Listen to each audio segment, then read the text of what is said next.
एक ऐसी घटना जिसने पूरे महाराष्ट्र को ही नहीं बल्कि पूरे देश को हिलाकर रख दिया है।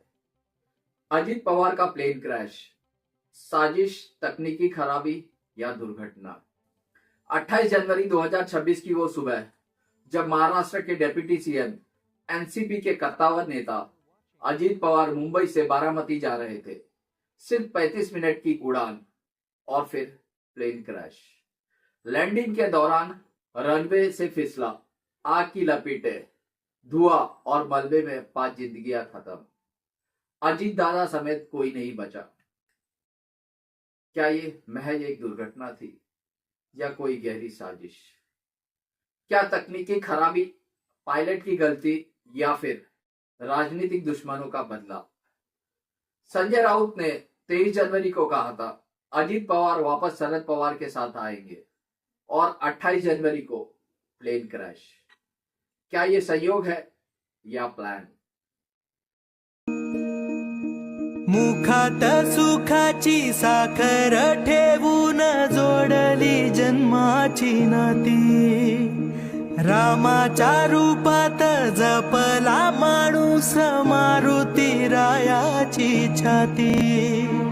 वाघाची लीलानी कपाळी टिळा तू जेड अंधारासाठी, भनक भीतीची नवती भवती आभाळ रे माझ्या पाठी।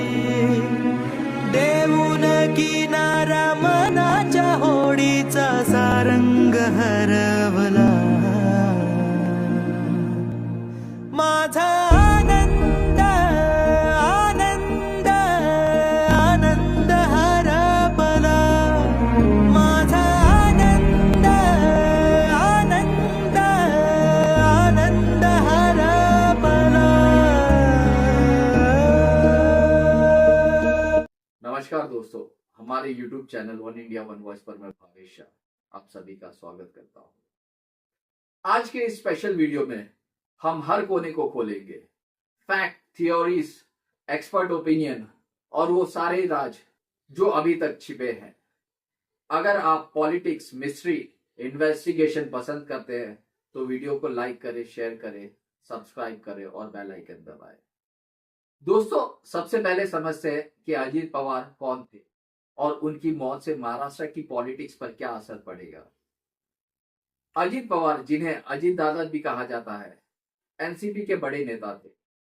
वे शरद पवार के भतीजे हैं, लेकिन 2023 में उन्होंने एनसीपी से स्प्लिट कर लिया और बीजेपी शिवसेना महागठबंधन में शामिल हो गए। इससे महाराष्ट्र की पॉलिटिक्स पर बड़ा उलटफेर हुआ। अजित पवार का जन्म 1959 में हुआ। वे बारामती से कई बार विधायक बने, डिप्टी सीएम भी रहे। पानी और इरिगेशन जैसे डिपार्टमेंट्स में उनका बड़ा रोल था, लेकिन स्प्लिट के बाद वे शरद पवार गुट के खिलाफ हो गए। हाल ही में वे महाराष्ट्र कैबिनेट में अहम मीटिंग अटेंड कर रहे थे। 27 जनवरी को वो मुंबई में थे और 28 जनवरी सुबह बारामती जा रहे थे, जो उनका होम टाउन है। यह ट्रिप रूटीन थी, लेकिन खत्म हुई एक ट्रेजेडी में। उनकी मौत से एनसीपी का अजित गुट कमजोर हो सकता है और महाराष्ट्र में नई पॉलिटिकल अलायंस बन सकती है। शरद पवार और सुप्रिया सुले ने सौंप जाता है, लेकिन क्या यह सिर्फ दुर्घटना है या पॉलिटिकल राइवल्स का हाथ? कल्पना कीजिए, 28 जनवरी की सुबह 8:10 मुंबई से लियर जेट 45 VTSS के उड़ान भरता है अजित पवार, उनका पीएसओ विद्युत जाधव, अटेंडेंट पिंकी माली, पायलट सुमित कपूर और को पायलट संभवी पाठक। कुल 5 लोग बारामती पहुंचने वाले हैं। 4 जनसभाओं के लिए जिला परिषद चुनाव की तैयारी। लेकिन 8:45 पर लैंडिंग की पहली कोशिश फेल होती है। प्लेन अबॉर्ट करता है। दूसरी कोशिश और अचानक प्लेन रनवे से वीर ऑफ हो जाता है, स्किड करता है, टूटता है और आग लग जाती है। आई विटनेस कहते हैं 4-5 जोरदार धमाके हुए, धुआं आसमान छू गया। घटना के वीडियो में देखिए, विमान के टुकड़े बिखरे पड़े हैं, आग की लपेटे, लोग चीखते हुए भागते हैं। अजीत पवार की पॉलिटिकल जर्नी में कई कंट्रोवर्सीज रही, इरिगेशन स्कैम से लेकर पार्टी स्प्लिट तक।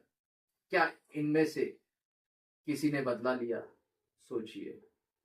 डीजीसीए कहता है कोई सर्वाइवर नहीं, ब्लैक बॉक्स मिल गया है जो फ्लाइट डेटा और वॉइस रिकॉर्डिंग से क्लू देगा। दोस्तों, एविएशन में 70% क्रैश पायलट की गलती से होता है। बारामती एयरपोर्ट छोटा है, वेदर क्लियर था, प्लेन पुराना नहीं था, मेंटेनेंस चेक हो रहा।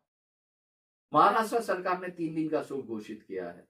पीएम मोदी, अमित शाह और देवेंद्र फडणवीस ने श्रद्धांजलि दी, लेकिन सवाल फिर भी बना हुआ है, क्या यह एक महज दुर्घटना थी? पहला पॉसिबल कारण दुर्घटना, मतलब कोई साजिश नहीं, बस ह्यूमन एरर या नेचुरल फैक्टर। एविएशन एक्सपर्ट कहते हैं कि 70% क्रैश पायलट एरर से होता है। यहां प्लेन ने लैंडिंग अबॉर्ट की, शायद स्पीड ज्यादा थी या रनवे शॉर्ट। बारामती एयरपोर्ट छोटा है, बड़े प्लेन के लिए चैलेंजिंग। वेदर रिपोर्ट्स कहती है कि कोई स्टॉर्म नहीं था, लेकिन सुबह की धुंध हो सकती है। उदाहरण 2021 में सीडीएस विपिन रावत का हेलीकॉप्टर क्रैश, वह भी दुर्घटना माना गया। पायलट ने क्लाउड में एंटर कर गलती कर दी थी। यहां भी वैसा ही कुछ। आई विटनेस ने कहा प्लेन लॉस कंट्रोल, शायद पायलट की गलती। डीजीसीए की रिपोर्ट का इंतजार है। एक्स पर एक यूजर ने लिखा है, भारतीय एविएशन में कुछ बड़ा गड़बड़ हो रहा है। बिपिन रावत, रूपानी, अहमदाबाद प्लेन क्रैश और अब अजीत पवार। डीजीसीए को जवाब देना चाहिए। लेकिन अगर दुर्घटना है तो क्यों इतनी सारी थियरीज? क्योंकि अजीत पवार पॉलिटिशियन थे और पॉलिटिक्स में दुश्मन बहुत ज्यादा होते हैं। दूसरा एंगल, तकनीकी खराबी। प्लेन था Bombardier Learjet 45XR chartered VSR ventures से। रिपोर्ट्स कहती है कि प्लेन ने टेक्निकल फेलियर झेला फाइनल अप्रोच में। क्या इंजन फेल हो गया या लैंडिंग गियर में प्रॉब्लम? लियरजेट 45 एक रिलायबल प्लेन है, लेकिन पुराने मॉडल्स में बैटरी, वायरिंग या सॉफ्टवेयर इश्यूज हो सकते हैं। उदाहरण के तौर पर एयर इंडिया की हालिया प्लेन क्रैशेस में इलेक्ट्रॉनिक फेलियर पाया गया। यहां प्लेन चार्टर्ड था, क्या मेंटेनेंस प्रॉपर था? एक्स पर एक पोस्ट में कहा गया है, प्लेन में टेक्निकल फेलियर हुआ, रनवे से वीर ऑफ, डीजीसीए जांच रही है। अगर पार्ट्स डिफेक्ट थे तो कंपनी पर ब्लेम। लेकिन क्या यह इंटेंशनल खराबी थी, यानी सैबोटेज? तकनीकी खराबी आम है, लेकिन हाई प्रोफाइल केस में हमेशा शक बना रहता है। अब सबसे इंटरेस्टिंग पार्ट, पप्पू यादव ने कहा कोइंसिडेंस या कॉन्स्पिरेसी, फुल इंक्वायरी होनी चाहिए। मोटिव क्या हो सकता है? अजीत पवार का एनसीपी से स्प्लिट, शरद पवार गुट नाराज, बीजेपी गठबंधन वे मजबूत थे, लेकिन क्या किसी ने डिस्टेबलाइज किया? बिपिन रावत क्रैश की तरह यहां भी सैबोटेज थियरी। क्या प्लेन में बॉम्ब या साइबर अटैक? लेकिन सबूत अभी कोई नहीं मिला है। पॉलिटिक्स में एनिमीज बहुत होते हैं, दुश्मन बहुत होते हैं। इंडिपेंडेंट इंक्वायरी की मांग हो रही है। क्या इंटरनेशनल एजेंसी से जांच होनी चाहिए? दोस्तों, हमने हर एंगल देखा। फिलहाल Directorate General of Civil Aviation जांच से लगता है तकनीकी खराबी या पायलट एरर, लेकिन साजिश थ्योरी बनी रहेगी। अजीत पवार की मौत से महाराष्ट्र पॉलिटिक्स चेंज हो सकती है। सच क्या है, जांच बताएगी। अभी सिर्फ इतना पता है, एक कदावर नेता जो पानी, सिंचाई, विकास के लिए जाना जाता था, वो हमसे हमेशा के लिए चला। बारामती रो रहा है, महाराष्ट्र शोक में डूबा हुआ है, 3 दिन का राज्य शोक। अजीत पवार को हमारी टीम की तरफ से श्रद्धांजलि। उनके परिवार और समर्थकों को ताकत मिले।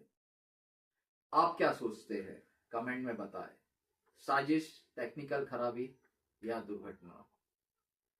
वीडियो शेयर करें, सब्सक्राइब करें। अगले वीडियो में